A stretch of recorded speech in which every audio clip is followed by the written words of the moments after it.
নতুন পুরান সব সুন্দরীদেরকে বিটিএস ওটিসবল ফ্যামিলি ড্রামাতে স্বাগতম। এই যে সুন্দরীরা এক টান দিয়ে ড্রামা এন্ড করে ফেলো কেন?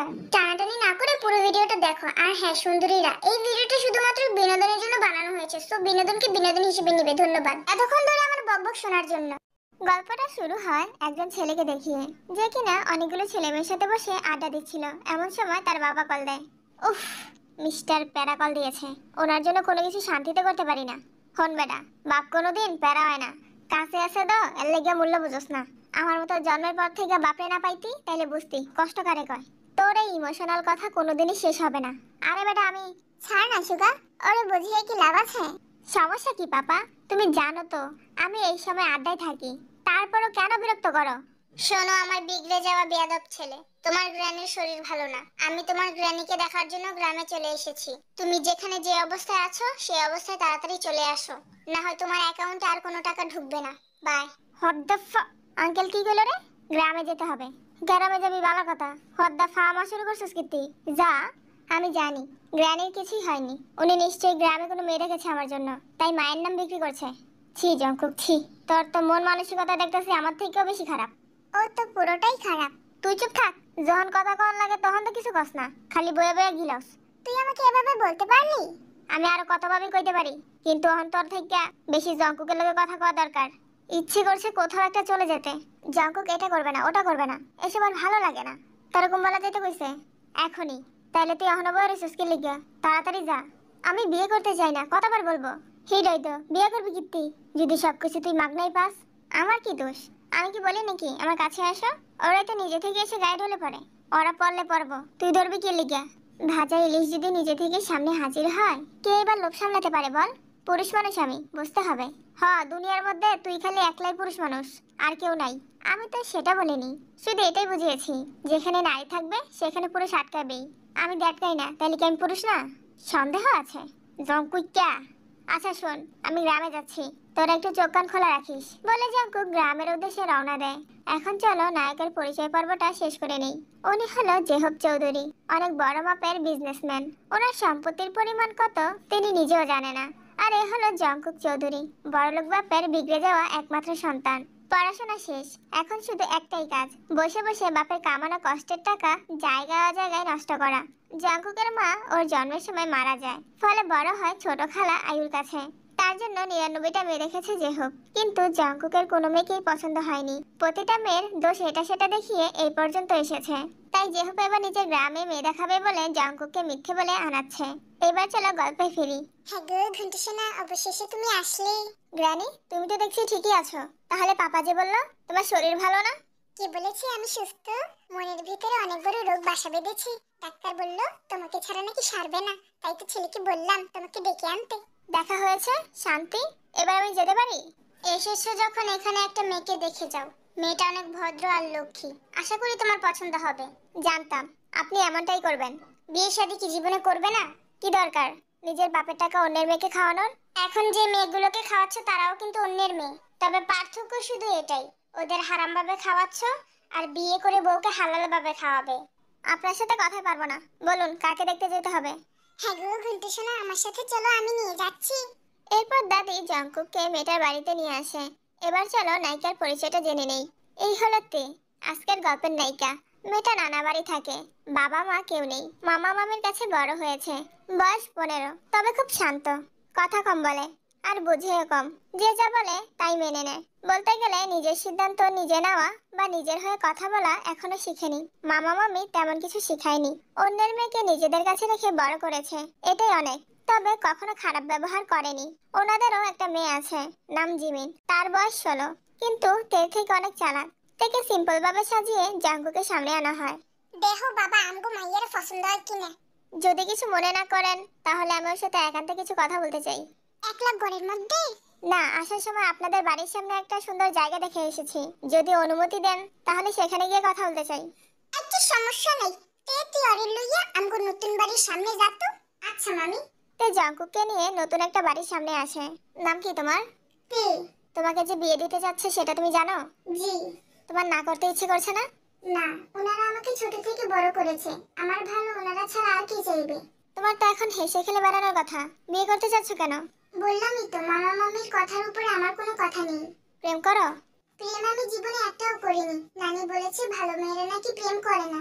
তার মানে তুমি বলতে চাচ্ছ তুমি ভালো মেয়ে? সবাই তো তাই বলে। সবাই বলে তাই তুমি ভালো? কেন নিজের মধ্যে আত্মবিশ্বাস নেই? ছোটবেলায় পড়েছি লোকে যারে বড় বলে বড় সে হয়, নিজেকে যে বড় বলে বড় সে না। নিজের কাছে তো দুনিয়ার সবাই ভালো। আচ্ছা, আমাকে কেমন লাগলো?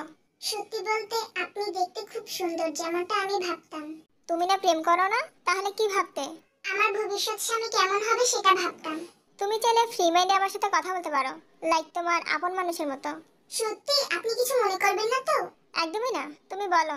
এরপর তে জঙ্কুকের সাথে মন খুলে সব কথা বলে। সে ভুলেই গেছে যে তাকে এই ছেলেটা দেখতে এসেছে। কথা বলার পর জঙ্কুক সবার থেকে বিদায় নিয়ে নিজের বাড়িতে চলে আসে। কেমন লাগলো মেয়েটাকে? মেয়েটা দেখতে সুন্দর, কিন্তু বেশি কথা বলে। এটা চলবে না, অন্য কাউকে দেখো।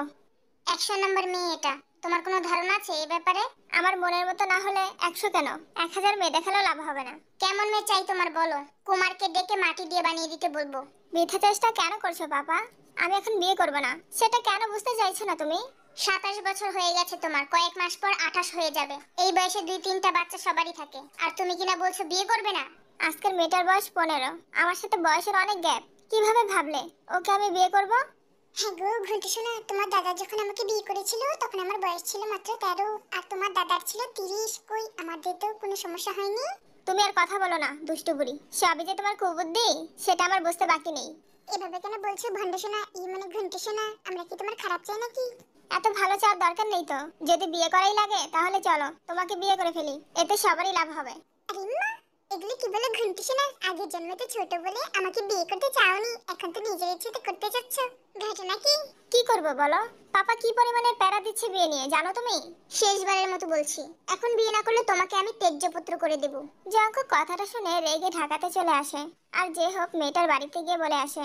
আপনারা বলেছিলেন মেয়ে নাকি কম কথা বলে, কই আমার ছেলে তো বললো মেয়ে নাকি বেশি কথা বলে। মনে হয় ফুলা বিয়ে করতে চায় না, এর লাগি এমন কথা কইছে। আপনি যদি রাজি থাকেন তাহলে একটা বুদ্ধি করতে পারি। কি বুদ্ধি শুনি? বুদ্ধিটা হইলো ডট ডট ডট ডট। কাজ হবে তো? উইব না মানে 100% উইব। আপনি খালি ফুলারে রাজি করিয়া লইয়া আইন, বাকিটা আমি দেখতাছি। এরপর জেহপ ঢাকায় চলে আসে। মামি তেকে ডেকে অনেক কথা শোনায়। কেন সে এত কথা বলল ছেলের সাথে। তার মনটা খারাপ হয়ে যায়। সে ছেলেটাকে ভালো ভেবেছিল, কিন্তু সে কিনা তাকে এভাবে অপমান করলো।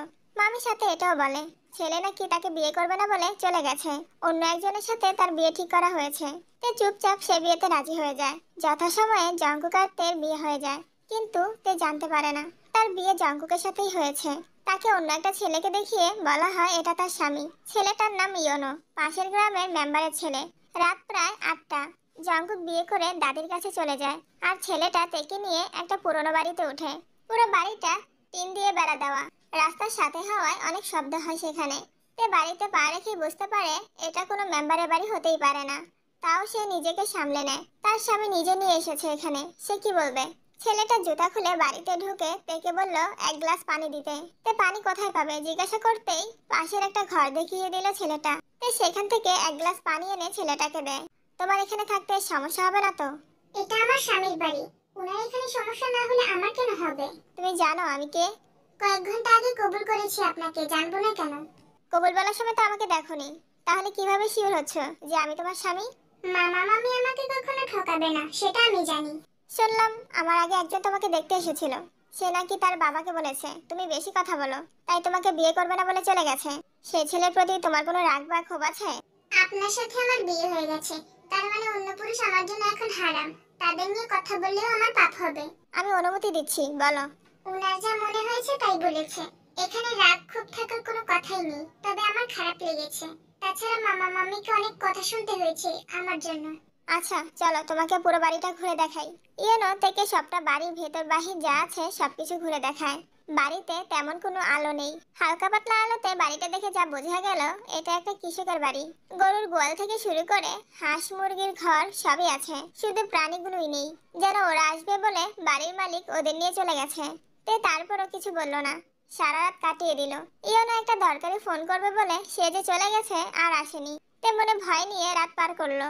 পরের দিন সকালে জঙ্কুক আসে তের কাছে। এ কি আপনি এখানে? ইয়োনো আমার বন্ধু, ও কাল রাতে একটা জরুরি কাজে বাহিরে গেছে, তাই বললো আমাকে এখানে আসতে। আজ নাকি তোমার নানির বাড়ি যেতে হবে। সেটা তো আমার স্বামীর সাথে যাওয়ার কথা। আপনি তো পরপুরুষ, আপনার সাথে কেন যাব? সেটা আমি কি করে জানবো? ইওনো বলে তোমাকে নিয়ে যেতে, তাই আসলাম। আমি ওনাকে ছাড়া কোথাও যাব না। আরে ভয় নেই, আমি তোমাকে টাচ করব না, শুধু কোনো বিপদে না পড়ো সেটা দেখে নিয়ে যাব। আপনি নিজেই তো আমার জন্য বিপদ, শয়তান লোক কোথাকার। তাও আমি আপনার সাথে যাব না। আচ্ছা, তোমার মামির সাথে কথা বলো তাহলে। নাও। হ্যাঁ মামি বলো। তুই অলরেডি আইয়া ফর। জামাই বাবা একটা কামের বাইরে গেছে, সন্ধ্যায় আইয়া ফরবো। কিন্তু মামি বেশি কথা কইস না। আমি যেটা কুমো সেটাই হইব। সোজা ইস্তারের লগে আইয়া ফর কইতাছি। আচ্ছা আসছি। বিশ্বাস হলো তো? কিন্তু আমার আপনার সাথে যেতে ইচ্ছে করছে না। আমাদের তো অনেক কিছু করতে ইচ্ছে করে না, তাও তো পরিস্থিতি চাপে পড়ে করতে হয়। তুমিও না হয় তাই করলে। আচ্ছা উনি ঠিক আছে তো? জঙ্কুক মনে মনে বলল, আসলে স্বামীর খবর নেই, ভুয়াটার জন্য আজাইরা চিন্তা করে মরছে। চুপ করে আছেন যে, বললেন না তো? সেটা তোমার মামিকে জিজ্ঞাসা করো। এখন চলো, অনেক খিদে পেয়েছে। এরপর তে বাধ্য হয়ে জঙ্কুকের সাথে মামার বাড়িতে আসে। শীতকাল চলছে, গ্রামে কম বেশি সবাই সকালবেলা নানা রকমের পিঠা বানায়। জঙ্কুক তো নতুন জামাই, তাই ওর জন্য অনেক ধরনের পিঠা বানিয়েছে। তাই সত্যিটা না জানলেও সবাই তো জানে, একটা বড় থালাতে ওদের দুইজনের জন্য পিঠা বানিয়ে ঘরের ভেতরে পাঠানো হয়। জঙ্কুক প্রথমে খেতে চায়নি, পরে তার মামার জোরাজোরিতে একটা পিঠা খায়। জঙ্কুকের কাছে পিঠাটা এত ভালো লাগে যে থালায় যত পিঠা ছিল সব অদ্ভুতভাবে খেতে শুরু করলো। তে শুধু হাঁ করে তাকিয়ে আছে, এত বড় লোকের ছেলে কিভাবে গরিবের মতো খাচ্ছে। জঙ্কুক খেতে খেতে সব পিঠা খেয়ে ফেলেছে। তে মামির কাছে গিয়ে জিজ্ঞাসা করে, ওই থালাতে কয়জনের পিঠা ছিল? দুইজনেরই। কেরে আরো লাগবে নাকি? না আমরা দুজনেই খেয়েছি, আর লাগবে না। ও তো খায়নি, তাও আমার জন্য মিথ্যে বললো। আমি কি তাহলে ওকে ভুল বুঝেছি? না, এত তাড়াতাড়ি গলে গেলে হবে না, পাপাকে আমি প্রমাণ করে দেবই ও একটা লোভী মেয়ে। আপনার বন্ধুকে একটা ফোন দিন না, কোথায় আছে, কেমন আছে, খেয়েছে কিনা। তোমার উনি যেখানে আছে খুব ভালো আছে, এত চিন্তা করা লাগবে না। তেরে তোর জামাই কিন্তু অনেক সুন্দর, আঁচল দিয়ে মুখটা ঢাইকা রাখিস, না হলে নজর লেগে যাবে।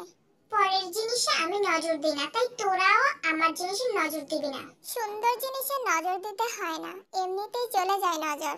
তোরা উনার দিকে তাকিয়ে কেন কথা বলছিস? উনি আমার স্বামী না। থাক, আর ঢং করা লাগবে না, আমরা সবই জানি। যাই, মাম্মি ডাকছে মনে হয়, তোরা থাক। সকিনা চলে যাওয়ার পর তে জঙ্কুকের থেকে ফোন নিয়ে ইয়োনোকে কল দেয়। কিরে, কাজ কতটুকু হলো? কিসের কাজ? আর আপনি কোথায় আছেন? এই রে, ধরা পড়ে গেলাম নাকি? কিরে মন্টু, বলছিস না কেন? কাজ কতটুকু হলো? বাড়িতে যেতে হবে তো, তোর ভাবি কল দিয়েছে। হ্যাঁ বলো। আপনি কি কাজ করছেন? বাড়িতে এসে বলবো। তুমি ঠিক আছো তো? কিভাবে ঠিক থাকি? সবাই আপনার বন্ধুকে আমার স্বামী ভাবছে। ওরা ভাবলেই কি সত্যিটা মিথ্যে হয়ে যাবে? আসবেন কখন? সন্ধ্যা হবে, তুমি জঙ্কুকের সাথে ফিরে যেও। সাবধানে থাকবেন, রাখছি। এত অবিশ্বাস করো আমাকে? বিশ্বাস করার মতো কোনো কাজ করেছেন কি আপনি? সেটা সময় হলে না হয় বোঝা যাবে। এখন বাড়ি ফিরে যাই, চলো। আচ্ছা। একটা সত্যি কথা বলবে? জি বলুন। এই যে তুমি পুরনো বাড়িটাতে থাকো, কোনো ভালো জিনিসপত্র নেই, সেখানে তোমার কষ্ট হয় না থাকতে? আমার স্বামীর বাড়ি যদি গাছতলায়ও হয়, সেটা আমার জন্য রাজবাড়ি, পুরনো হোক, তাও তো একটা মাথার উপর ছাদ আছে। মন থেকে থাকতে পারবে তো? সেটা আপনাকে বলবো কেন? বন্ধু বন্ধুর মতো থাকবেন, এর বেশি কিছু হতে যাবেন না প্লিজ। ইচ্ছেও নেই হওয়ার, চলো। এই সবাই থেকে বিদায় নিয়ে জঙ্কুকের সাথে সেই পুরনো বাড়িতে চলে আসে। আবারও বলছি, থাকতে পারবে তো? মা থেকে বেশি মাসির দরও দেখাতে আসবেন না, নিজের রাস্তা মাপুন। ওকে, অ্যাজ ইউ উইশ। জঙ্কুক চলে যায়। সন্ধ্যা হয়ে গেছে, ইয়োনো এখনো আসেনি। তাই এতক্ষণ স্ট্রং থাকলেও এখন তার খুব ভয় করছে। চারিদিকে ঝিঝি পোকার ডাক, সাথে শিয়ালেরও। আমাকে একা রেখে চলে যাওয়াটা কি খুব বেশি প্রয়োজন ছিল? আমাকে নিয়ে যেতেন সাথে করে। কিছুক্ষণ পর আকাশে মেঘ জমতে শুরু করেছে। এখন আকাশও ডাকছে। ভয়েতে ঘরের এক কোণায় বসে আছে। এমন সময় ইয়োনো আসে। তে দরজা খোলো। সত্যি আপনি এসেছেন? তাড়াতাড়ি খোলো। তে দৌড়ে এসে দরজা খুলে ইয়োনোকে জড়িয়ে ধরে। আমাকে একা রেখে যাবেন না প্লিজ, আমার অনেক ভয় হয় এখানে থাকতে। আমি বেশিক্ষণ এখানে থাকতে পারবো না তে, এখনই চলে যেতে হবে। একা থাকতে পারবে নাকি তোমার মামার বাড়িতে রেখে আসবো? এটা আমার স্বামীর বাড়ি, থাকলে এখানেই থাকবো, কিন্তু রাতে খুব ভয় হয়। এর জন্যই তো বললাম দিয়ে আসি তোমাকে। না থাক, আমি থাকতে পারবো, আমাকে নিয়ে চিন্তা করবেন না। ঠিক আছে, সাবধানে থেকো। আর কোনো সমস্যা হলে জঙ্কুক আসলে ওকে বলো। ওনাকে এখানে আসতে বলবেন না, এটা ঠিক না। বিপদে সবই ঠিক। তাই ইয়োনোকে যখন জড়িয়ে ধরেছিল তখন সে ইয়োনোর কোমর পর্যন্ত মাথা রাখতে পারছিল না। মানে ইয়োনো এতটাই লম্বা, তে তার কোমরেও পড়ে না। ইয়োনো থেকে ছাড়িয়ে চলে যায়। তে সেই থেকে একা থাকতে শুরু করে। বাড়িতে কয়েকদিনের হালকা পাতলা খাবার ছিল, তা দিয়েই কোনো রকমে দিন কাটাতে লাগলো। এর মাঝে জঙ্কুক অনেকবার সাহায্য করতে এসেছিল, কিন্তু তে বাড়ির মেন গেট খুলেনি। এভাবে 1 মাস কাটিয়ে দিল। ইয়নো আর এলো না। তার কোনো খবরও নেই। তের মামা মামি বা অন্য কেউ আসেনি একটু খোঁজ নিতে। বলতে গেলে এক প্রকার বনবাসের মতো জীবন কাটাচ্ছে তে। জঙ্কুকও আগের থেকে একটু ভালো হয়েছে। তের নিষ্ঠা, ধৈর্য আর স্বামীর প্রতি ভালোবাসা দেখে নিজেকে খুবই অপরাধী মনে হচ্ছে জঙ্কুকের। তার জন্যই একটা এতিম মেয়েকে দিনের পর দিন খেয়ে না খেয়ে কষ্ট করে একটা জনমানবহীন বাড়িতে থাকতে হচ্ছে। এইসব কিছু ভেবে জঙ্কুক সিদ্ধান্ত নেয় তেকে সবকিছু জানিয়ে নিজের বাড়িতে নিয়ে যাবে। তাই একদিন বিকেলবেলা তের কাছে আসে। আপনাকে কিসের বাড়ি মারলে আমার কাছে আসা বন্ধ করবেন বলুন তো? নিজের স্বামীকে মারতে হয় না রমণী, সে কথা জানো না? আমার স্বামীকে আমি যথেষ্ট পরিমাণ সম্মান করি এবং ভালোবাসি, কিন্তু আপনাদের মতো কিছু বদমাশ লোকেদের সহায়তা করার জন্য কয়েকটা বাড়ি দেওয়ার অবশ্যই প্রয়োজন আছে। দেখলাম তো খুব স্বামী ভক্ত তুমি। আজকে কিছু সত্যি কথা বলবো। যাও গিয়ে রেডি হও, একটা জায়গায় নিয়ে যাবো তোমাকে। দেখুন, আপনি বন্ধু বন্ধুর মতো থাকুন, এর বেশি কিছু হতে চাইবেন না, তাহলে কিন্তু আমার অনুরূপ দেখবেন। সমস্যা নেই, তোমার সব রূপ দেখতে আমি রাজি আছি। এখন যাও, রেডি হয়ে আসো। আমার স্বামীকে ফোন দেন, আমি উনার অনুমতি ছাড়া কোথাও যাব না। ওকে, নাও কথা বলো। আপনার বন্ধু যা বলছে তার সম্পর্কে কি আপনি কিছু জানেন? হ্যাঁ জানি, তুমি ওর সাথে চলে যাও। আপনি এতদিন আমার কোনো খোঁজ খবর নেননি কেন? কোথায় আছেন? কি হয়েছে আপনার? আমি আছি কাজের জায়গাতে, বেশিক্ষণ কথা বলতে পারবো না। জঙ্কুক যা বলে তাই করো। আচ্ছা। এরপর জঙ্কুক তেকে নিয়ে একটা বাড়িতে আসে। বাড়িটা রাজবাড়ির থেকেও কম না।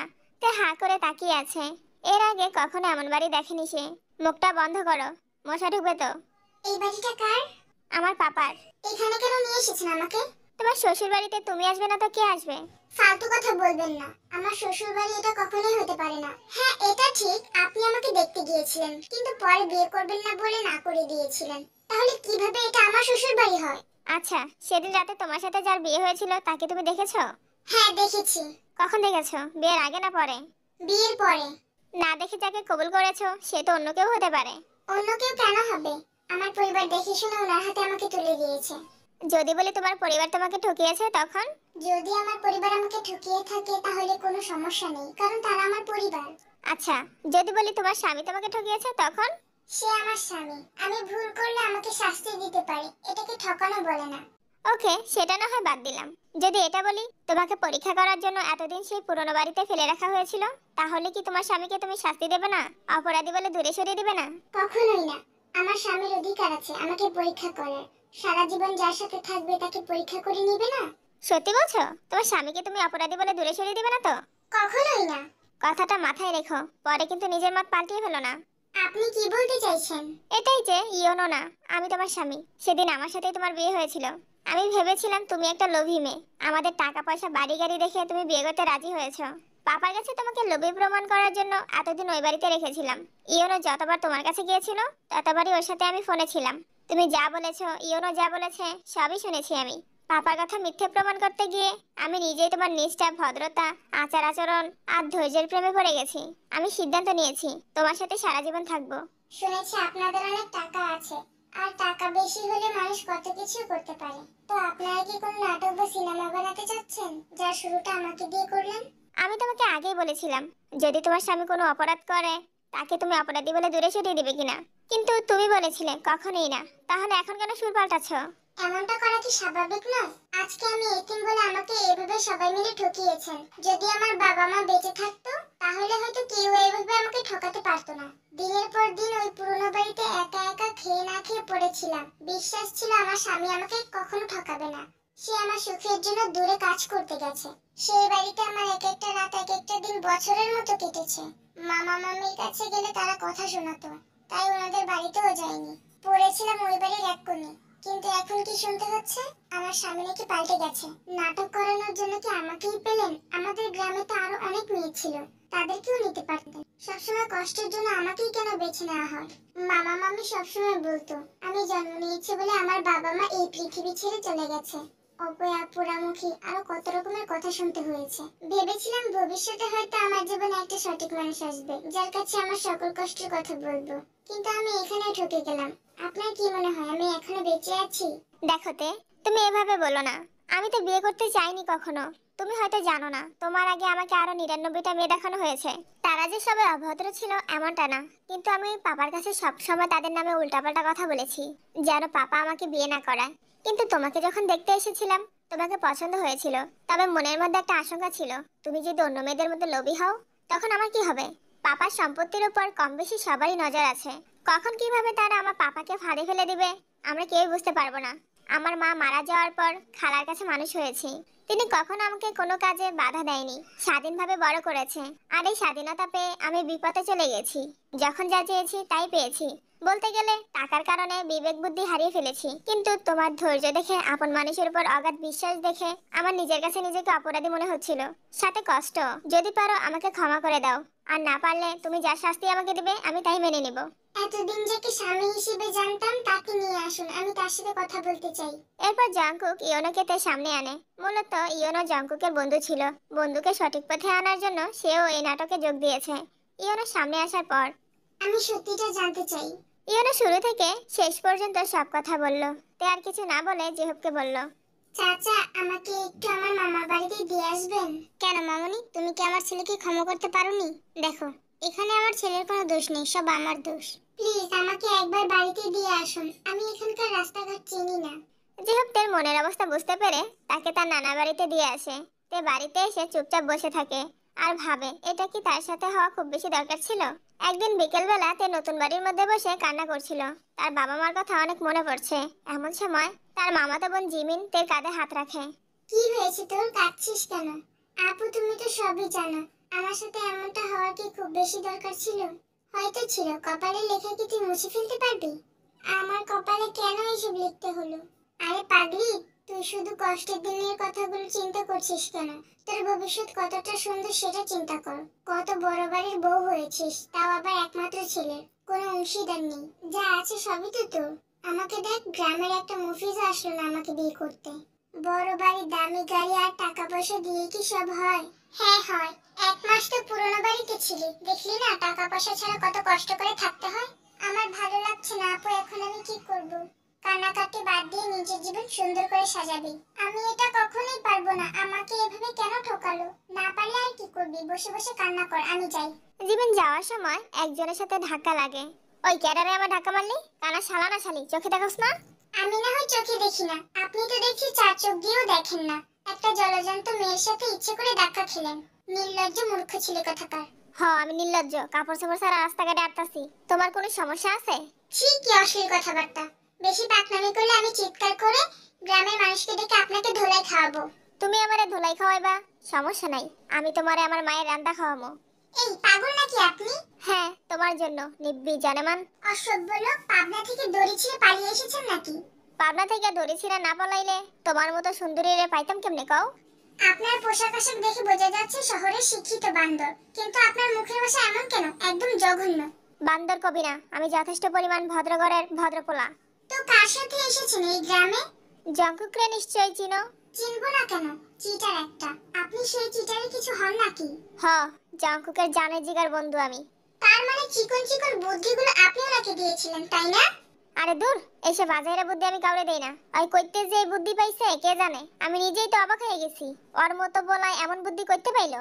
তো এখানে আপনারা কেন এসেছেন? বন্ধু আইছে বউ নিয়ে যাওয়ার লাগিয়া, আর আমি আইছি বন্ধুরে সাহায্য করতে। কিন্তু অহন মনে হইতাছে নিজের বউডারেও এখান থেকে লয়ে যেতে পারমু। আপনার বন্ধু তো চিটার বাটপারি করে আমার বোনকে বিয়ে করেছে, কিন্তু আপনি তো ভালোভাবেও বিয়ে করতে পারবেন না। কেন জানেমান, তোমার হিংসা হইতাছে? হিংসা করব আমি, তাও আবার আপনার বোনই?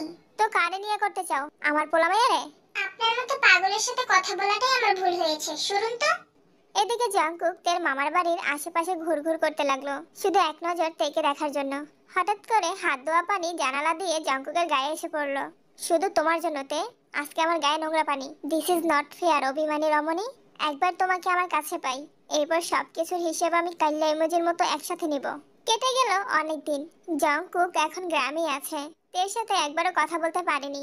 এক নজর দেখার জন্য এই বাড়ি ওই বাড়ির চিপাচাপা গাছপালা কোনো কিছু বাদ রাখেনি। তাও থেকে ঠিকমতো দেখতে পেত না। তে বেশি জরুরি না হলে বাড়ি থেকে বের হতো না, আর হলেও অনেক বড় ঘোমটা দিয়ে বের হতো। অন্যদিকে জিমিন সুগার ঝগড়া কমাতে দূর, আরো বেড়ে গেছে। সুগা নাকি গ্রামের কোন মেয়েকে বিয়ের জন্য দেখতে গেছে, তাই সকাল থেকে লাঠি হাতে নিয়ে রাস্তায় বসে আছে জিমিন। অসভ্য বদমাশ পোলা, তুই শুধু একবার এই রাস্তা দিয়ে আয়, তোর বিয়ে করার শখ আমি সারা জীবনের জন্য মিটিয়ে দিব। সুগা জাংকুককে খোঁজার জন্য বাড়ি থেকে বের হয়। আরে এটা কেডা? নিব্বি জানেমান নাকি? তুমি এত বড় লাড়ি লইয়া রাস্তায় বেরোছো কি লিগা? এই শয়তান বিলাই, তোর বাপের সম্পত্তির পরিমাণ কত রে? তুই হঠাৎ আমার বাপের সম্পত্তি লইয়া পড়ছস কেরে? লবি মায়া কোনানের। হিসাব করে দেখবো তোর বাপের সম্পত্তি কত গুণ বেড়ে গেছে, যার জন্য তুই রাস্তায় রাস্তায় মেয়ে খুঁজছিস বিয়ে করতে। ওই নিব্বি, বাংলা তুই খাইছস না আমি খাইছি? বিয়ের কথা তোরে কইছে কেডা? আমি জীবনও বিয়ে করব না। একটা চটকনা দিয়ে তোর সব দাঁত ফেলে দেব, বেয়াদব মূর্খ বিলাই কোথাকার। পুরো শহরটা ভেজে খেয়ে এসেছিস গ্রামের সাধু সাজতে, তোর ভন্ডামি আমি ছুটিয়ে দিব।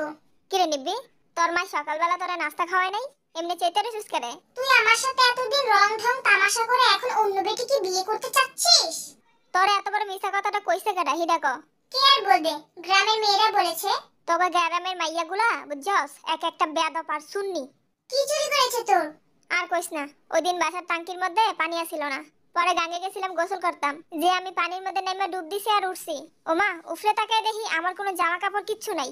তোর কাপড় চোপড় যে গ্রামের মেয়েরা নিয়েছে তার কি প্রমাণ আছে? তুই নিজের চোখে দেখেছিস? না দেখি নাই। নিজের চোখে না দেখে কিভাবে গ্রামের মেয়েদের নাম দিচ্ছিস তুই? আমি বুঝতাছি না গ্রামের মাইয়াগুলো লিগা তোরা তো জ্বলতাছে কেরে? ওই সুন্নিগের মধ্যে তুইও আসিলি নাকি? জীবনে কি এত দামি কাপড় দেওয়াস নাই? কি বললি তুই মূর্খ শয়তান বিলে, এই নে ঠাস। ওই নিব্বির করে নিব্বি, তোর সাহস হইলো কেমনে আমারে লাথি মারা? যে ঠ্যাং দিয়ে লাথি মারছস ওই ঠ্যাং দিয়ে হাইটা তুই বাইক যেতে পারবি না, বদুয়া দিয়ে দিলাম। কথায় আছে শকুনের ধোঁয়ায় কখনো গরু মরে না। তুই খালি সময়ের অপেক্ষা কর, তোর গাড়ির তেরা রক্ত সহ ঠ্যাং যদি না ভাঙছি আমার নামও সুগানা, মনে রাখিস কথাটা শালিনী বিকোনানের। আজকে জঙ্কুক তের মামার বাড়ির গেটের সামনে এসে উকি ঝুঁকি মারছে। এইটা তের মামি ইউনজন পিছন থেকে দেখে ফেলে আর সাথে সাথে ওনার হাতে থাকা একটা গামছা দিয়ে জঙ্কুকের মুখে পেঁচিয়ে ধরে চিৎকার করে সবাইকে ডাকতে থাকে। উরি মারি, এই বেড়া বেডির দলের আর তোমরা কি কোনো আসো তাড়াতাড়ি আইয়া দেখতে যাও।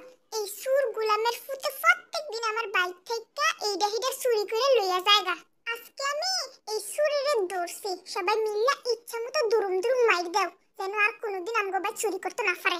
যেই কথা সেই কাজ, জঙ্কুকের মুখ দেখা না যাওয়ায় সবাই চোর মনে করে ইচ্ছে মতো মারতে থাকে। অনেকক্ষণ মারার পর জঙ্কুক যখন নড়াচড়া করছে না তখন ইয়ঞ্জন জঙ্কুকের মুখ থেকে গামছাটা টেনে খুলে ফেলে। উরি মারি, আল্লাহ রে আল্লাহ, এইটা তো দেখতেছি আমগুতে সুন্নির জামাই জাঙ্কু। পাগল বডি কুনানের, মায়ের দেওয়ানোর আগে দু একবার মুখটা দেখা উচিত ছিল তোমার। এখন যদি আমার বাগনির ডিভোর্স দিয়ে দেয় তখন কি করবা তুমি? আরে ফান খারা চুপচাপ, স্যারের আগে হাসপাতালে নিয়ে সুস্থ কর, পরে দেখা যাইব। এরপর গ্রামের সবাই মিলে জঙ্কুককে হসপিটালে নিয়ে যায়। কয়েকদিন চিকিৎসা করার পর জঙ্কুককে পুনরায় তার মামার বাড়িতে নিয়ে আসে। গ্রামের কয়েকজন গণ্যমান্য ব্যক্তিদের ডেকে এনে বিচার বসানো হয় জঙ্কুক কেন চোরের মতো বাড়িতে উকিঝুঁকি মারছিল।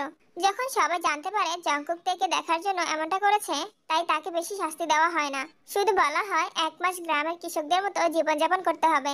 মাঠে ফসল ফলানো থেকে শুরু করে গরুর গোয়াল, হাঁস মুরগির খামার ইত্যাদি যত রকমের কৃষি কাজ আছে এই 1 মাস জঙ্কুককে সেসবই করতে হবে, না হয় তাকে উল্টাপাল্টা মামলায় ফাঁসিয়ে দিবে, তার সাথে তেকেও হারাবে। বেচারা জঙ্কুক মন থেকে ভালোবেসে তাদের এই বিচারের মধ্যে ফেসে গেছে। উপায় বুদ্ধি না পেয়ে তাদের কথা মেনে নেয় জঙ্কুক আর কৃষকদের মতো চলাফেরা করতে শুরু করে। প্রথম দিন যখন মাঠে চাষ করতে গিয়েছিল সেখানে গিয়ে দেখে ক্ষেতের অবস্থা অনেক ভয়ানক। মনে হয় সেখানে কখনো কেউ পানি দেয়নি, মাটি ফেটে চৌচির হয়ে আছে। জঙ্কুককে পানি দেওয়ার মেশিনও দেওয়া হয়নি, বলা হয়েছে সে যেন নদী থেকে পানি এনে পুরো খেতে দেয়। জঙ্কুক সেটাই করে, কোনো মতে ক্ষেতের এক কর্নারের মাটি নরম করে সেখানে লাঠি দিয়ে মাটিকে উর্বর করার চেষ্টা করে। যদিও এটা তার জন্য কষ্টকর ছিল, তারপরও তেকে পাওয়ার জন্য সেটা করছিল। মাটি উর্বর করার পর জঙ্কুক বাড়িতে আসে বীজ নেওয়ার জন্য। তখনই তাকে বলা হয় গোয়ালঘর থেকে গরু নিয়ে গোসল করাতে। বেচারা জঙ্কুকের আগে কখনো গরুর গোসল করানো বা গরু কিভাবে ধরতে হয় এই সম্পর্কে ধারণা ছিল না, আর কখনো দেখেওনি। তারপরে সাহস করে গরুর রশিটা ধরলো, অমনি গরু জঙ্কুককে সহ দৌড় দিল। জঙ্কুক তাল সামলাতে না পেরে মাটিতে পড়ে যায়, তাও গরুর রশি ছাড়ে না। গরু দৌড়াতে দৌড়াতে জঙ্কুককে নিয়ে একটা কাদায় ভর্তি খেতে গিয়ে পড়ে। সেখানে কয়েকজন লোক ছিল। জঙ্কুককে কাদা থেকে উঠে নদীতে গিয়ে গরু সহ নিজেকে পরিষ্কার করে আসতে বলে। জঙ্কুক পুরো শরীরে কাদা নিয়ে গরুর রশি শক্ত করে ধরে নদীতে যায় এবং পানিতে নেমে গরুর মাথায় ধরে ডুব দেওয়ানোর চেষ্টা করে, কিন্তু গরু মাথা জারা দিয়ে জঙ্কুককে নদীতে ফেলে দেয়। জঙ্কুক সাঁতার না জানার কারণে ইচ্ছে মতো পানি খেতে থাকে, আর এদিকে গরু পানি থেকে উঠে মাঠে দৌড়াতে শুরু করে। এমন সময় সুগা নদীর পাশ দিয়ে যাচ্ছিল। জঙ্কুককে পানি খেতে দেখে সেও পানিতে নেমে পড়ে, কিন্তু সুগা ও সাঁতার জানতো না, ফলে একে অপরকে ধরে আরো বেশি পানি খেতে শুরু করে। আরে কাটাই তোমরা এমনি পানি খাইতেছো কি লিগা? বাড়ি কই তুমগো? এই বেটারা সবাই পানির মধ্যে নামো আর এই দামড়া দুইটা পোলারে তুললা নদীর কিনারে আনো, না জানি কোন মায়ের বুক খালি হইয়া যাইতেছে। কয়েকজন লোক সুগার জঙ্কুককে টেনে টুনে নদীর কিনারে তুলে আনে। অনেক বেশি পানি খাওয়ায় দুইজনের শরীর ভারী হয়ে গেছে। গ্রামের মানুষ মনে করেছে জঙ্কুক আর সুগা পটল তুলেছে, মানে মরে গেছে। তাই ওরা ওদেরকে সেখানে রেখে চলে যাচ্ছিল। এমন সময় একজন লোকের লুঙ্গিতে টান পড়ে। একটুর জন্য লুঙ্গির গিঁটটা খুলে যায়নি। লোকটার সাথে সাথে লুঙ্গি ধরে তাদের কাছে আসে। আরে ভাইজান দেখেন, পোলা দুইটা বাচ্চা রইছে, সবাই আগে পেটের মধ্যে চাপ দেন। যে কথা সেই কাজ। 3 থেকে 4 জন মিলে ওদের পেটে চাপতে থাকে। যতটুকু পানি খেয়েছে সবগুলো বেরিয়ে না আসলেও জ্ঞান ফেরানোর মতো পানি তারা বের করতে পেরেছে। হঠাৎই জঙ্কুক আর সুগা কাশি দিয়ে ওঠে। বন্ধু, বাচ্চা আছি নাকি মরে গেছি রে? আর কোনো আছি? মনে হয় আমরা আত্মা হয়ে পৃথিবীতে রয়ে গেছি। অপঘাতে মৃত্যু হয়েছে তো, তাই আত্মা মুক্তি পেতে পারেনি। এটা তুই কি করলি বন্ধু? তোর লেগে আমি অকালে মরে গেলাম গা, এর বিচার আমি চাই। আমার দোষ দিচ্ছিস কেন? আমি কি তোরে ডাকছি? সুগা আয় আমারে মার, না মানে বাঁচা। তুই শালা নিজেও মরলি, আমাকেও মারলি। আমি না হয় পানি খেয়ে কোনো মতে শরীরের শক্তির জোরে নদীর কিনারে চলে আসতাম। তোর জন্য তো পানি খেয়ে ডুবে মরতে হয়েছে। শালা কুফাই একটা। শালা তুই কুফাইয়া। আরে বাবার দলে রাখাটা তোমরা মরতে মরতে বাচ্চা গেছো, কই শুকরিয়া আদায় করবা তা না কইরা আবল তাবল কইতাছো। আমরা মারা যাইনি? মরতা কি লিগা? আমরা তুমি করে মরার আগে বাসায় লাইছি। চাচা, এখানে যে একটা গরু ছিল, ওই গরুটা কোথায়? বেটা, আগে নিজের কথা চিন্তা কর। গরু নিয়ে পড়ছস, আর একটু হইলে তো মরে যাইতি। আজকে শহরে ফিরে যাবো, আয়। আমি যাব না, আমাকে 1 মাস এখানে থাকতে হবে। এতদিন তুই কষ্ট করেছে আমার জন্য, এখন আমি কষ্ট করবো তোর জন্য। তুই পারবি না বন্ধু, মরে যাবি গা। বললাম তো আমি এখানেই থাকতে চাই, তুই আজকেই চলে যাস। আমি চাই না আমার জন্য তোর কোনো সমস্যা হোক। ছোটবেলা কইছিলি যা করমু একলগে করমু, বাঁচলে একলগে বাঁচমু, মইরা গেলে একলগে মরমু। এখন বড় হয়ে গেছিস দেখে কইতাছস ফিরে যাইতে। তুই বেটা বালা না। আমি আসলেই ভালো না, আর আমি চাইও না আমার মতো খারাপ মানুষের সাথে থেকে তোর মতো একটা ভালো মানুষ সকালে মরে যাক। ওরে বাবারে, যখন ঢাকা ছিলাম তখন তো 2 চোখে দেখতে পারতি না, আর এখন দরদ উতলাই পড়তাছে। দরদ না বন্ধু, এটাই সত্যি। তুই আন্টির কাছে ফিরে যা। আমার তো কোনো কালেই কোনো কিছু ছিল না, না পেরেছি যোগ্য সন্তান হতে, আর না পেরেছি যোগ্য স্বামী হতে। আচ্ছা, পরে দেখা যাইব। অহন তুই আগে উঠে আমারে তুল। পানিতে পড়ার সময় তো আমি তোকে নিয়ে পড়িনি, তাহলে তোলার সময় কেন তুলবো? শালা নিজে নিজে উঠে আসতে পারলে আয়, আর না আসতে পারলে এখানেই পড়ে থাক, আমি যাচ্ছি। জঙ্কুক সুগাকে ফেলে গরু খোঁজার জন্য চলে যায়। সুগাও তাড়াতাড়ি উঠে জঙ্কুকের পেছন পেছন দৌড়াতে থাকে। কি বেয়াদব! পোলা দুইটার জীবন বাঁচাইছি, একটা ধন্যবাদও দিয়া গেল না, বেয়াদবের মতো চলে গেল। এরপরে যদি এই দুইটা বিপদে পড়ে, জীবনে আর উপকার করবো না। জঙ্কুক গরুকে খোঁজার জন্য অনেকটা দূরে চলে গেছে। ওই কোন শালাই রে আমায় ধাক্কা মারলি? তোর কি খায় দেয় কোনো কাম নাই? শয়তান বিলাই, তোর লুঙ্গি কই? আজকে তো সত্যি সত্যি নির্লজ্জের মতো কাপড় চোপড় ছাড়াই খেতে ঘুরে বেড়াচ্ছিস। ছি! ওই নিবিড় করে নিবি, তুই ছি। চোখের ডাক্তার দেখা, কাছের জিনিসটারে বালা করে দেখাস না। আর দূরে যদি কোনো কিছু থাকে, ওইটা তো চোখেই পড়বো না তোর। এই শয়তান বিলাই, তোকে কে বলেছে আমি চোখে দেখি না? তুই যদি চোখেই দেখতি তাহলে কইলি কেরে? আমি লুঙ্গি ছাড়া ক্ষেতের মধ্যে হাঁটতাছি, দেখোস না? হাঁটু পর্যন্ত একটা হাফ প্যান্ট পরে রইছি। এটা শহর না যে তুই হাফ প্যান্ট পরে ঘুরলে কেউ কিছু বলবে না। এটা গ্রাম, এখানে পা পর্যন্ত লুঙ্গি পরে হাঁটা লাগে। না হয় মুখের মধ্যে চুনকালি আর গলায় ছেঁড়া জুতার মালা পরিয়ে পুরো গ্রাম ঘুরানো হয়। বলিস কি নিবি? এই কথা আগে কবি না? দে তোর ওনারা দে। এটা পইরা আগে চুনকালি আর জুতার মালা থেকে নিজেরে রক্ষা করি, এরপর বাড়িতে গিয়া তোর ওনার দাম দিয়া দিমু। আমি জুতার মালা না, ফুলের মালা পরতে চাই। তোর জন্য জুতার মালাই ঠিক আছে, দাঁড়া আমি সবাইকে ডেকে নিয়ে আসছি। বালা কথায় দিলি না তো নিবি জিমিন, হারা দেখাইতাছি মজা। এই বলে সুগা জিমিনের গায়ে থেকে ওনাটা টান দিয়ে লুঙ্গির মতো পরে নেয়। আর এই দৃশ্যটা দূর থেকে ইয়ঞ্জুন দেখে ফেলে। রিমা রে, এই বদমাশ ফুলা, তোর সাহস কত বড়! হ্যাঁ, তুই আমার মায়ের ইজ্জতের মধ্যে হাত দিছস? আজকে তোর খবর আছে। কইরে ফান খবরা, খুলপিটা গরম করে লইয়া এই সারের জায়গা মতো সেকা দিয়া দিমু। সুগারে বাঁচতে চাইলে দৌড় দে। তুই এখনো ঘরে বসে আছিস কিভাবে তে? দেখতে পাচ্ছিস না দুইটা পা তুলে বিছানায় বসে আছি? সেটা তো দেখতে পাচ্ছি, কিন্তু তুই কি জানিস তোর স্বামী যে মরতে মরতে বেঁচে গেছে? আমার কোনো স্বামী নেই, ফালতু কথা বলবি না। আরে হ্যাঁ সত্যি, জঙ্কুক আজকে পানিতে পড়ে গিয়েছিল। একটা বেটা রাস্তা দিয়ে যাওয়ার সময় দেখতে পায়, এরপরে কয়েকজন লোক মিলে তাদেরকে বাঁচায়। যেহেতু বেঁচে গেছে তাহলে আর বলছিস কেন? মরলে না হয় বলতে, একটু কান্না করে দিয়ে আসতাম। শুনতে, তোর যদি জঙ্কুককে ভালো না লাগে ডিভোর্স দিয়ে দে, আমি বিয়ে করে নিব। ছেলেটার কষ্ট আমার আর সহ্য হচ্ছে না। চুন্নি কোথাকার, অন্যের জিনিসে নজর দেওয়ার বদ্ধ অভ্যাস এখনো যায়নি তোর? না, অন্য মানুষ যদি নিজের জিনিসের কদর করতে না জানে, নজর তো দিমুই। দাঁড়া, তোর নজর দেওয়া আমি বের করছি। এই বলে তে সকিনার চুল ধরে টানতে টানতে বাড়ি থেকে বের করে দেয়। মনে রাখিস তে, বেশি ভাব নেওয়া ভালো না, পরে পস্তাতে হবে। সকিনা চলে যায় আর তে ঘরে বসে ভাবতে থাকে। আমার কি জঙ্কুককে দেখতে যাওয়া উচিত? অবশ্যই উচিত। তুই যখন পুরনো বাড়িতে ছিলি তখন জঙ্কুক সবসময় তোকে দেখতে যেত, আর এখন জঙ্কুক বিপদে আছে, তুই একবারও তাকে দেখতে যাসনি। চিন্তা কর কত বড় স্বার্থপর হয়ে গেছিস তুই। কিন্তু এটা কি ঠিক হবে? কেন হবে না? জঙ্কুক তোর স্বামী, ওর ভালো মন্দ এখন তো তুই দেখবি।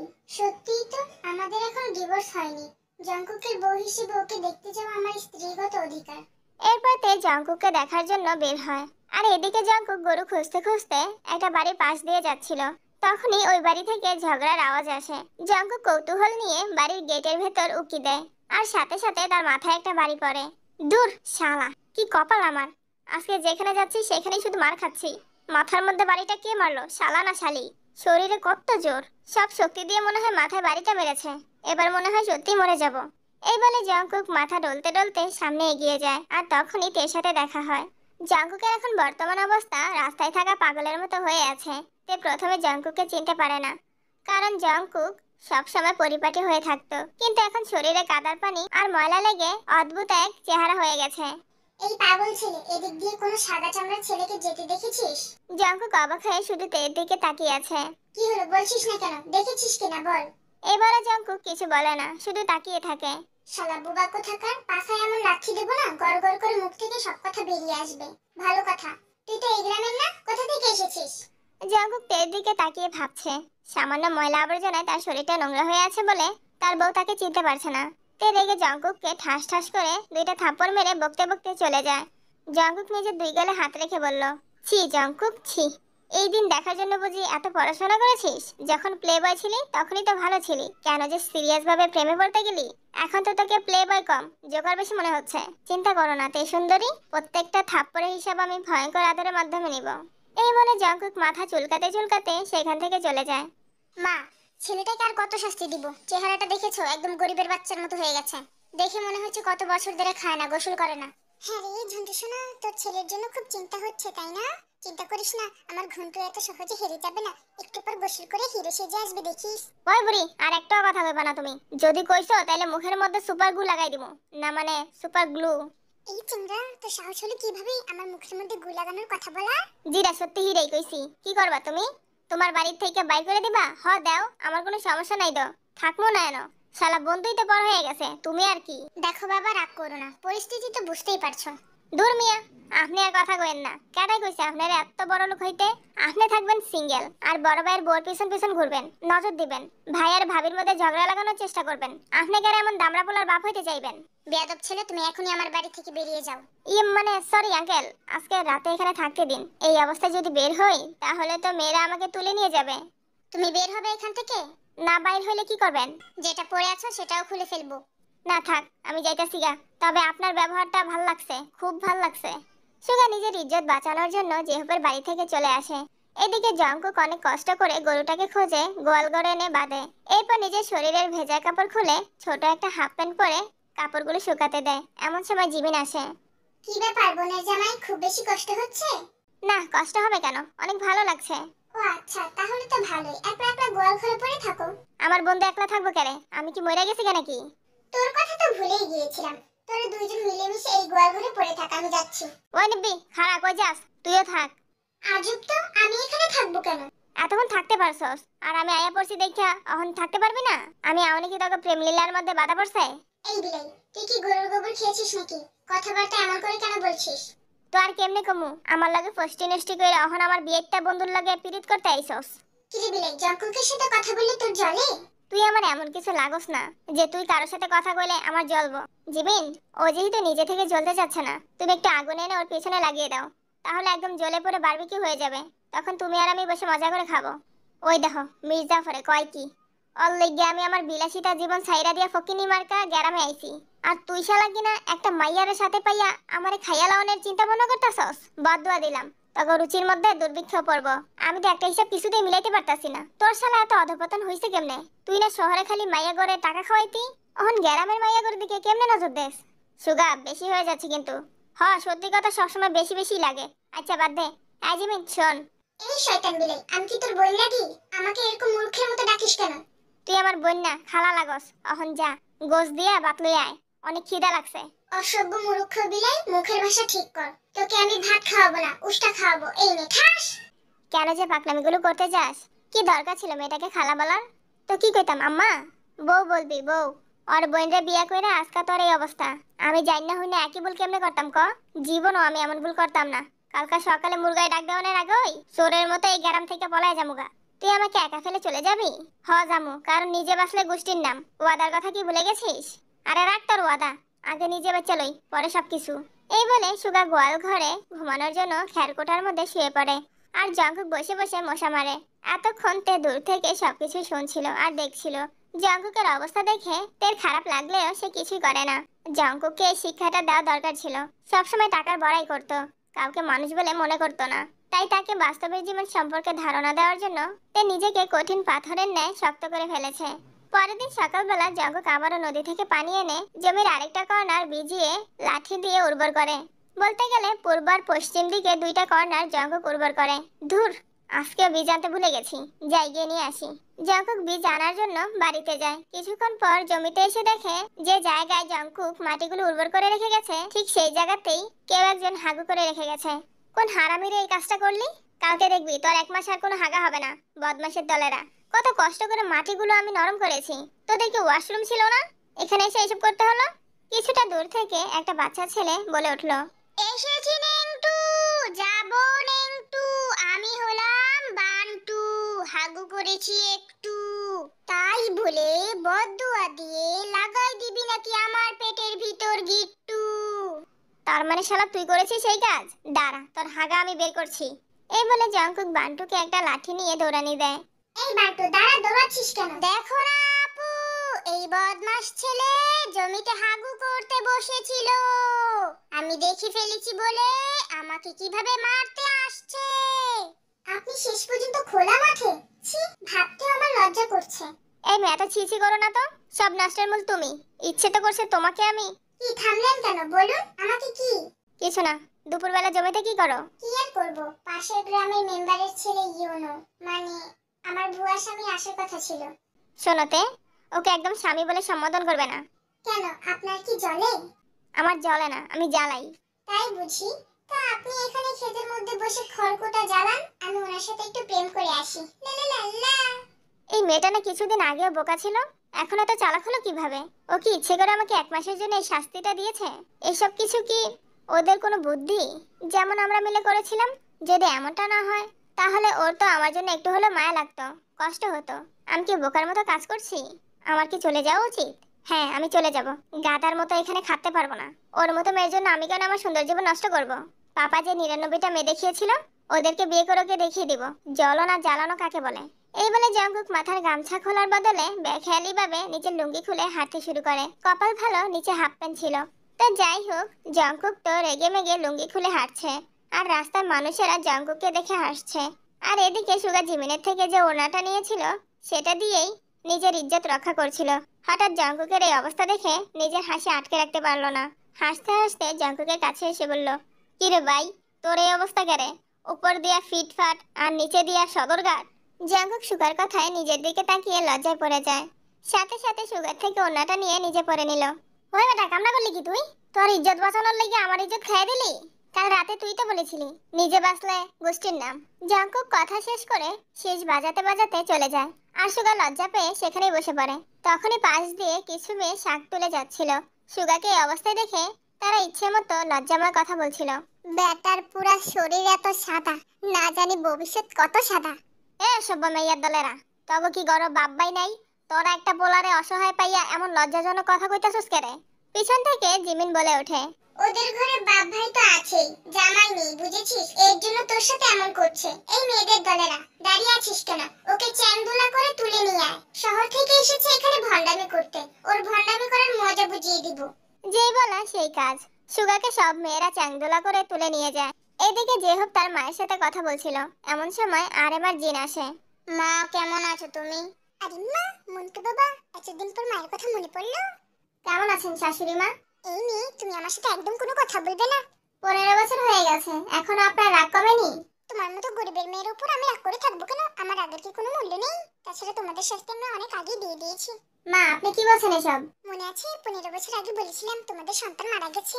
হ্যাঁ বলেছিলেন, তো কি হয়েছে? এই জিনু, একদম চুপ থাকো, আমি তো কথা বলছি নাকি।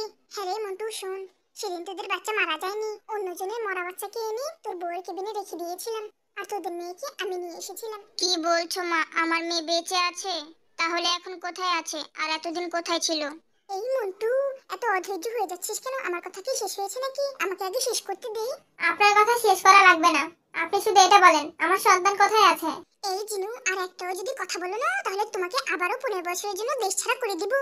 আপনি করতেই পারেন, পাষাণ্ড মহিলা। ওই বুড়ির ঘরে বুড়ি আলিক কি ডাইনি রাক্ষসনি, চুপ থাক। আমার মা কথা বলতেছে না, ওইখানে তুই তোর পছন্দ একটা গলাস কেন? তুই চুপ থাক যেহবের বাচ্চা, তোরে তো আমি। কি করবি তুই আমার? আমিও দেখতে চাই। আয় থাক, যেই হোক আগে শুনতে দে মা কি বলে। তুমি বলো মা। নিবারেম ভাই আমার, তুই একবার ভেবে দেখ, এই বুড়ির ঘরে বুড়ি আলিকটির কি পরিমাণ সাহস বাড়লে আমাকে ও এই কথা বলতে পারে। হ্যাঁ রে ঝন্টু সোনা, তুই কি আমার কথা শুনবি না? হ্যাঁ, আমার কথা আগে শোন, না হলে খুন্তি দিয়ে একটা ঠাস করে বাড়ি দিয়ে দিব। হ্যাঁ আফসোস, দুঃখের কথা আর কাকে বলবো। নিজের মা হয়ে যদি এই কথা বলে, পরে মেয়ের দোষ দিয়ে কি লাভ? আচ্ছা বলো। শোন মন্টু সোনা, তোদেরকে তো আমি মেনে নিইনি, তাই রাগেই তোদের সন্তানকে আমি তোদের থেকে আলাদা করে দিয়েছি। তোরা তো আমার কাছে মাফ না চেয়ে স্বার্থপরের মতো চলে গিয়েছিলি। যাবো না তো কি করব? আপনি দিনরাত শুধু আমার উপর অত্যাচার করতেন। হ্যাঁ রে মন্টু সোনা, তোর বউকে বলে দে আমার সাথে চুপানা করতে। যেন চুপ থাকো, মাকে আমাদের সন্তানের কথা বলতে দাও। তুমি বলতে থাকো মা। তোরা যখন হাসপাতালে ছিলি, তখনই আমি তোদের সন্তানকে এখানে নিয়ে আসি, আর জিনুর ভাইয়ের কাছে দিয়ে বলেছিলাম তোরা দুইজনে নিজেদের স্বার্থের জন্য বাচ্চাটাকে ডাস্টবিনে ফেলে চলে গিয়েছিস। ওরা যেন এই বাচ্চাটাকে লালন পালন করে। শাশুড়ি মা, আপনি এত জঘন্য মেয়ে মানুষ? ওই বুড়ির ঘরে বুড়ি আলিক কি, তুই জঘন্য, তোর মা। থাক যে হোক, আর কথা বাড়াস না। মা তুমি একটু আগে বলেছিলে আমার মেয়ে সন্তান হয়েছিল, আমার সেই মেয়ে এখন কোথায়? সে এখন এই বাড়ির বউ। তুমি কার কথা বলছো মা? আমি তোর কথা বলছি। কি বললে? তুই আমাদের বংশের মেয়ে ছিল? আরে মা, ঝন্টু সোনা, তুই এমন ভাব ধরছিস যেন তুই জানতি না। বিশ্বাস করো মা, আমি সত্যিই জানতাম না। আমি মনে করেছিলাম তে এতিম বলে জিনুর ভাই মেয়েটাকে দত্তক নিয়ে এসেছে। ও হ্যাঁ, তোকে তো বলা হয়নি, তখন তুই ব্যবসা নিয়ে অনেক বিজি ছিলি। তুমি এত বড় সর্বনাশটা কিভাবে করতে পারলে মা? আমার কোনো দোষ নেই, সব দোষ তোর বউ জিনুর। ও কেন গরিব ঘরে জন্ম নিয়ে বড়লোকের ছেলেকে পটিয়ে বিয়ে করেছে। আমার ভাবতেও লজ্জা লাগছে, আমি আপনার মতো পাষাণ্ড মহিলার ছেলেকে বিয়ে করেছি। আরে মা, এতই যেহেতু লজ্জা লাগছে, তাহলে ছেড়ে চলে যাও আমার ছেলেকে। হ্যাঁ, আমি সেটাই করব বলে জিনু তার ভাইয়ের বাড়িতে দৌড় দেয়। আর এদিকে জাঙ্কুক এতক্ষণ বাড়ির মেন গেটে দাঁড়িয়ে সব কথাই শুনতে পায়। বেচারা এখন আর কি করবে, কপাল চাপড়াতে চাপড়াতে বলল, ভেবেছিলাম পাপা আমার জন্য খাল কেটে কুমির নিয়ে এসেছিল, কিন্তু এখন তো দেখছি কুমির নিজেই খাল কেটে আগে থেকে এই বাড়িতে বসেছিল। তে যদি জানতে পারে ও আমাদের বংশের মেয়ে, তাহলে তো আমি শেষ। এ কি ঘন্টা শোনা, তোমার এই অবস্থা কেন? লুঙ্গি কোথায়? লুঙ্গি তোমার মরা জামাই এসে নিয়ে গেছে, বুড়ি কোথাকার। ইচ্ছে করছে তোমাকে লুচে বেটার সাথে 100 বার বিয়ে দিতে। এত কুটনামের বুদ্ধি তোমার মাথার মধ্যে? এর জন্যই তো বলি, মাথার চুলগুলো এত তাড়াতাড়ি পেকে গেছে কেন তোমার? হ্যাঁ গো ঘন্টা শোনা, আমার কোনো দোষ নেই, সব দোষ তোমার। তোমার জন্যই থেকে এতদিন কষ্ট করতে হয়েছে। মেয়েটার বাবা মা থাকা সত্ত্বেও এতিমের মতো বড় হয়েছে, বেশি কথা বললে ফেসে যাবে। তোমার জন্য আমিও কষ্ট করেছি বুড়ি, থাকবো না তোমার এই চুলের বাড়িতে। জাঙ্কুক ফ্রেশ হয়ে ঢাকা চলে যায়। আর এদিকে জিন তার ভাইয়ের বাড়িতে এসে হাউমাউ করে কাঁদতে থাকে। মামা, উনি এভাবে কাঁদছে কেন? কি হয়েছে ওনার? কে উনি? আসলে তুই আম্মাজন, এইটা তোর মা, আমার বোন। মানে কি বলছো মামা? আমার বাবা মা তো। জিন কান্নারত অবস্থায় মেয়েকে জড়িয়ে ধরে। সে এতদিন জানতো তার মৃত সন্তান হয়েছিল, তাই বুকের মধ্যে চেপে রাখা কষ্ট কারোর সামনে প্রকাশ করেনি। আজকে শাশুড়ির মুখে সন্তানের কথা শুনে সে কষ্ট আর লুকিয়ে রাখতে পারেনি। আমাদের মাফ করে দিস মা, আমরা থাকার পরে তোকে এতিমের মতো বড় হতে হয়েছে। তে শুধু অবাক হয়ে দাঁড়িয়ে আছে, কোনো কথা বলছে না। এতটা বছর সে জানতো তার বাবা মা কেউ নেই। আজ হঠাৎ করে মামা সুবিন একজন মহিলাকে দেখিয়ে বলল সে তার মা। একটু পর আরেম রোজিকে নিয়ে সুবিনের বাড়িতে আসে। রোজির মুখে সব ঘটনা শোনার পর তেও বাবা মাকে জড়িয়ে ধরে কান্না করতে থাকে। অন্যদিকে জাঙ্কুক বাড়িতে এসে নিজের জিনিসপত্র আলাদা করতে থাকে, কারণ তে যদি তার জিনিসপত্রের মধ্যে ভাগ বসায়, তাই আগে থেকে সবকিছু সরিয়ে রাখছে। শুনেছি মানুষ যখন অনেক টাকার মালিক হয়ে যায়, তখন তার চালচলন, পোশাক পরিচ্ছদ সব পাল্টে যায়। তেও যদি এরকম করে, তখন তো আমার বিপদ হয়ে যাবে। আগে থেকে সবকিছু সরিয়ে রাখি। জাঙ্কুক তাড়াহুড়া করে সবকিছু এক জায়গাতে রেখে সাদা কাপড় দিয়ে ঢেকে দেয়। এতদিন কষ্ট করে আসার পরে জাঙ্কুকের শরীরে একটুও শক্তি অবশিষ্ট ছিল না যে বাহিরে গিয়ে একটু আড্ডা দিবে। তাই কাজ শেষ হওয়া মাত্রই বিছানায় ঠাস করে শুয়ে পড়ে। একটানা 2 থেকে 3 দিন খেয়ে না খেয়ে বিছানায় পড়েছিল। 3 দিনের মাথায় জেহপ আর এম জিন তেকে নিয়ে বাড়িতে আসে। তে মামুনি, উপরে ডান পাশের রুমটা তোমার, যাও গিয়ে আরাম করো। তে নিজের লাগেজ নিয়ে জেহপের বলে দেওয়া রুমে যাওয়ার সময় জাঙ্কুকের রুমটা চোখে পড়ে। আমি গরিব ছিলাম বলে আমাকে অপমান করেছিলে না তুমি? এইবার বুঝবে বড় লোকটাই কি জিনিস। এরপর তে নিজের রুমে চলে যায়। জাঙ্কুক ঘুম থেকে উঠে কি যেন মনে করে তার পাশের রুমে ঢুকে পড়ে। কি ব্যাপার, আমার পার্সোনাল রুমের তালা কে খুলেছে? আমি খুলেছি। জাঙ্কুক থেকে হঠাৎ করে রুমে দেখে ভয়ে চিৎকার দিয়ে ওঠে। তে জাঙ্কুকের মুখ চেপে ধরে বলে, এই চুপ বদমাশ পোলা, এমন ভাব ধরছিস যেন আমি তোর ইজ্জতে হামলা করেছি। এই মেয়ে, তুমি আমাকে তুই তুকারি করছো কেন? এখন থেকে তুই আমার কাজিন, তুই তো করে করবো না তো কি করব? চুম্মা দিব? গালটা নিয়ে আয় কাছে, কষি একটা চুম্মা দিয়ে দেই। তুমি না আলাবলা টাইপের মেয়ে ছিলে? এইসব বাজে কথা কখন শিখলে? যখন থেকে টাকার বাতাস গায়ে লেগেছে তখন থেকেই। এটাকে টাকার বাতাস লাগা বলে না, এটাকে বলে অন্যের বাড়িতে উড়ে এসে জুড়ে বসা। তুই এতদিন উড়ে এসে জুড়ে বসেছিলি গরিব কোথাকার। এটা আমার বাবার নামজনের বাড়ি। এতদিন তুই আমার বাবার বাড়িটাকে লুটে পুটে খেয়েছিস, এবার থেকে আমি খাবো। তোর এই রূপটা আমি পাপাকে দেখাতে চেয়েছিলাম। তুই শুধু একটু দাঁড়া, আমি এখনই পাপাকে ডেকে আনছি। হ্যাঁ যা, তোকে সামনে পেলে দুই বাবা চারটা থাপ্পড় দিবে। এতক্ষণ জাঙ্কুক তে তুই তুকারি সহ্য করলেও এবার আর নিতে পারছে না। তাই তেকে নিজের কাছে টেনে এনে বলল, আমাকে তুমি চেনো না ললনা, আমি যতটা নরম তার থেকেও বেশি গরম।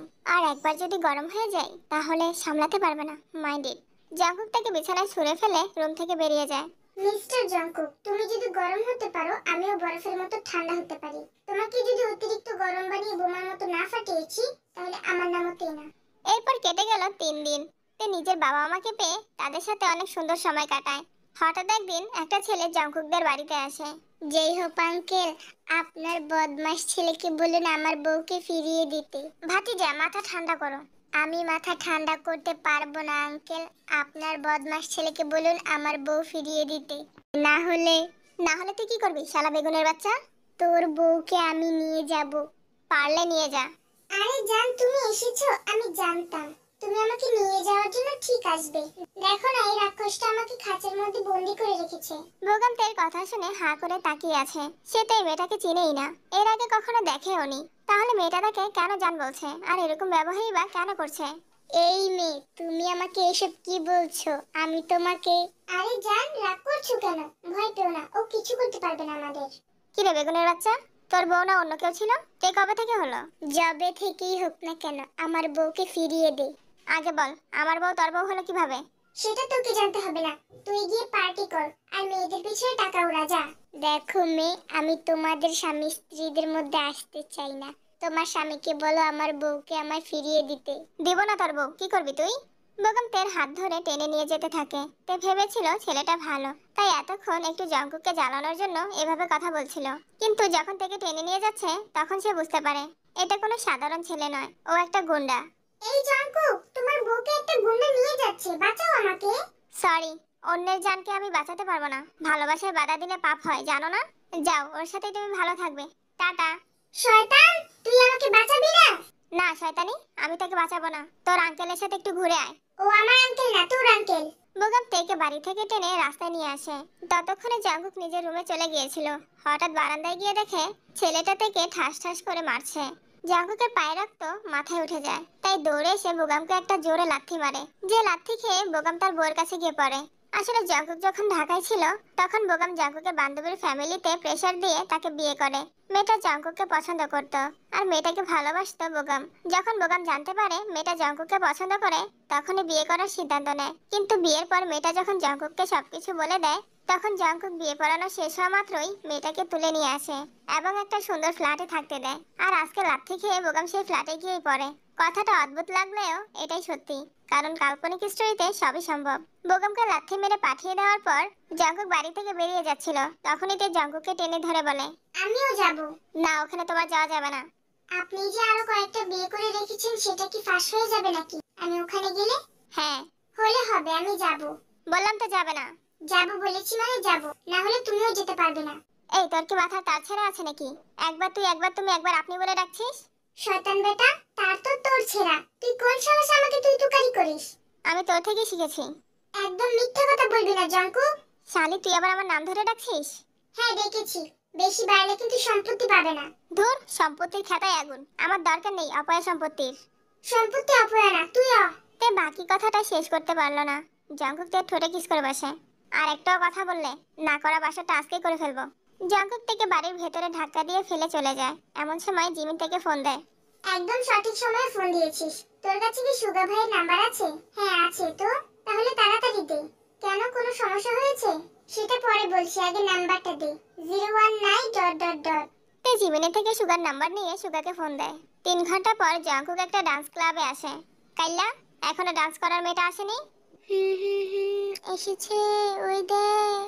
জঙ্কুক মেয়েটার কাছে গিয়ে বলল, মুখোশ পরে দাঁড়িয়ে আছো কেন, নাচো। এমন নাচ নাচিয়া নিব কাপড় খুলিয়া, লজ্জা শরমের কথা সবই যাবি ভুলিয়া, এমন নাচ নাচিয়া লা লা লা লা, লা লা লা লা।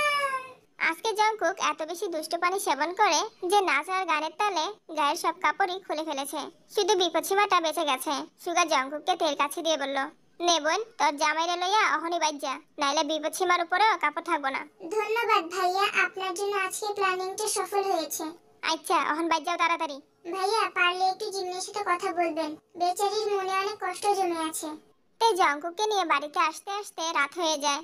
সেদিন রাতে বাড়িতে কেউ ছিল না, শুধু জঙ্কুক আর তে ছাড়া। বেশি দুষ্টু পানি খাওয়ার ফলে জঙ্কুকের মনে শুধু দুষ্টু দুষ্টু কাজ করার কথাই ঘুরছিল। তে জঙ্কুকে বিছানায় শুয়ে দিয়ে দরজার দিকে পা বাড়াতেই নিজের পায়ে নিজেই হোঁচট খেয়ে একদম জঙ্কুকের বিপদসীমার উপরে গিয়ে পড়ে। দুষ্টু পানি আর দুষ্টু রমণী দুইটাই খুব নেশালো। এরপর জঙ্কুক থেকে প্রথমবারের মতো স্বামীর অধিকার দেয়। তে জঙ্কুককে বাধা দেয় না, কারণ সেও জঙ্কুককে সেই প্রথম দেখাই ভালোবেসে ফেলেছিল। এতদিন নানান সমস্যার কারণে তারা এক হতে পারেনি। অবশেষে দুষ্টু পানির জন্য তাদের অপূর্ণ সম্পর্কটা পূর্ণ হয়। সকালবেলা তের চুলের পানির ছিটায় জঙ্কুকের ঘুম ভাঙে। কাল রাতেই তো বউকে স্বামীর অধিকার দিলাম, এর মধ্যে বাচ্চা কাচ্চা হয়ে হিসু করা শুরু করলো। এই কি বলছো তুমি, বাচ্চা পেলে কোথায়? তাহলে কিসের পানি এসে মুখে পড়েছে? তা না হয় চোখ খুলেই দেখো। পারবো না চোখ খুলতে, খুব আলিশ লাগছে। কাল সারা রাত ঘুমাতে পারিনি। দুষ্টু পানি খেয়ে বদমাইশি করলে কিভাবে পারবে? আমি দুষ্টু পানি খাওয়া ছাড়াও বদমাইশি করতে পারি, করবো? না থাক, অনেক বদমাইশিপনা হয়েছে, এখন ওঠো, বাবা মা চাচু সবাই চলে এসেছে।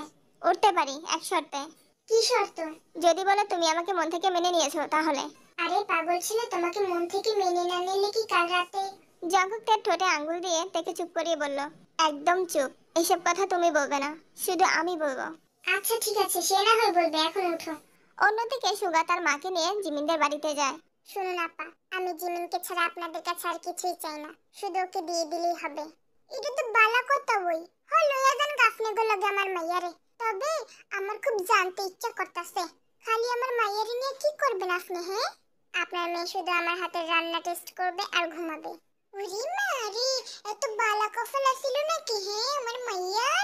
আফা আমারে নেওয়া যায় না কোনোভাবে? অদ্ভুত ব্যাপার আপা, কেন নেওয়া যাবে না? আপনি সবসময় মেয়ের বাড়িতে যাবেন, কোনো বাধা নেই। হে হে হে, আইন আফা, আপনার লইয়া পুরো গ্রামটা ঘুরে আই। হ্যাঁ চলুন। সুগা, তুমি কি আমাকে ভালোবাসো? না, জঙ্কুকের দাদিরে ভালোবাসি। সে তুমি বাঁচতেই পারো, আমার সমস্যা নেই, কিন্তু বিয়ে যদি আমাকে না করিস রে বিলাই, তোর ভবিষ্যৎ আমি অন্ধকার করে দিব, বলে দিলাম। সুগার জিমিনেরও বিয়ে হয়ে যায়। অতিরিক্ত বৃষ্টি থাকায় জঙ্কুক আরতে আসতে পারেনি। সুগা রাতের বেলা বাসর ঘরে ঢুকে যখন নতুন বউয়ের ঘুমটা খুলে সে তো অবাক হয়ে যায়। ওমা, বুইরা বুড়ি, তুমি এনো কি করো? কেন গো চ্যাংরা, ভালোবাসার কথা বলার সময় মনে ছিল না? আরে বুড়ি, আমি তো জিমিনে জ্বালানোর লেগে একটু মজা করছিলাম, তাই বললে সত্যি সত্যি বসে যে বয়ে থাকবা? আমি এতটাও পাষাণ না যে দুইটা ভালোবাসার মানুষকে আলাদা করে দিব। তোমরা সুখে থেকো, বাই। সরি জিমিন, আমার ভুল হয়ে গেছে, এবারের মতো মাফ করে দাও। এই কান ধরলাম, এই বুড়িকে নিয়ে আর কখনো কোনো বাজে কথা বলবো না। তাও তুমি আমাকে ছেড়ে চলে যেও না। আচ্ছা, এইবারের মতো মাফ করলাম, আর কখনো করব না কিন্তু। ওকে, এখন চলো বাসের ঘরটা বানিয়ে ফেলি, না মানে করে ফেলি। এই বলে সুগা বিছানার দিকে তাকাতেই দেখে রোজি দাদি সেখানে নাক ডেকে ঘুমাচ্ছে। আহা, বুড়ি কত ঘুমাইতে পারে, ঘুমের জন্য বুড়ি সেরা রে। সেই রাতে সুগার জিমিন রোজি দাদির নাক ডাকার ভয়ঙ্কর শব্দ শুনতে শুনতে রাত পার করে দেয়। সকালবেলা জিন সবার জন্য নাস্তা রেডি করছে। এমন সময় জেহব এসে জিনকে খোঁচা দিয়ে কথা বলে। কি খেলাটাই না দেখাইলো বুড়ির ঘরে বুড়ি আলিক কি। 15 বছর দূরে ছিল, কত শান্তিতে ছিলাম, কোনো প্যারা ছিল না। হঠাৎ করে এই বুড়ি আইসা আমার আরামকে ব্যারাম করে দিয়েছে, আমার শান্তিকে একদম অশান্তি করে ফেলেছে। কথাগুলো কি তুমি আমাকে বলছো? ওই বুড়ি, তুই ছাড়া এই বাড়িতে এত বয়স্ক আর কে আছে যে ওকে বলবো? তোমার মা কিন্তু এই বাড়িতেই আছে, দেখে বলবো তুমি ওনাকে বুড়ি বলেছো। ওই দেখো, বুড়ির ঘরে বুড়ি কয় কি? আমি নিজের মাকে কেন বুড়ি বলতে যাব? তা তো আমি জানি না, দাঁড়াও শাশুড়ি মাকে ডাকছি। জিন রোজিকে ডাকতেই যাবে তখনই আরেম এসে বলে, মাকে ডেকে লাভ নেই, একটু আগে মা গ্রামে চলে গেছে। নিব্বারেম ভাই আমার, দেখ না এই বুড়ি। যে হোক, এতবার বুড়ি বুড়ি বলিস না, কানে লাগে। তাছাড়া তোর থেকে বড়, সম্মান দিয়ে কথা না বলতে পারলে অসম্মান করিস না। হ্যাঁ আফসোস, এই দিন দেখার জন্যই বুঝি বাবা আমাদেরকে একসাথে থাকতে বলেছিল। আমাদের তো কোনো সমস্যা নেই, তুমি নিজে থেকেই তো পায়ে পা দিয়ে ঝগড়া লাগতে এসেছো।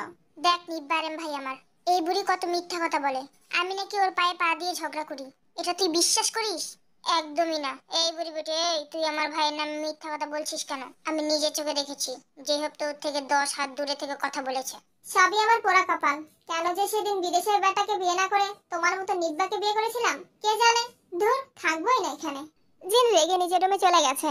আর এমো জিনের পিছন পিছন যাচ্ছে। আর এদিকে যে হোক সোফায় হেলান দিয়ে বসে পায়ের উপর পা তুলে সেই দৃশ্য দেখছে। অন্যদিকে জঙ্কুক ফ্রেশ হয়ে লুঙ্গি আর টি শার্ট পরেছে। নতুন জামাই বলে কথা। বিয়েতে গ্রামের মানুষরা তাকে বেশ কয়েকটা লুঙ্গি উপহার দিয়েছে। অপচয় করলে তো হবে না, তাই আজকে একটু নিজেকে অন্যভাবে সাজিয়েছে।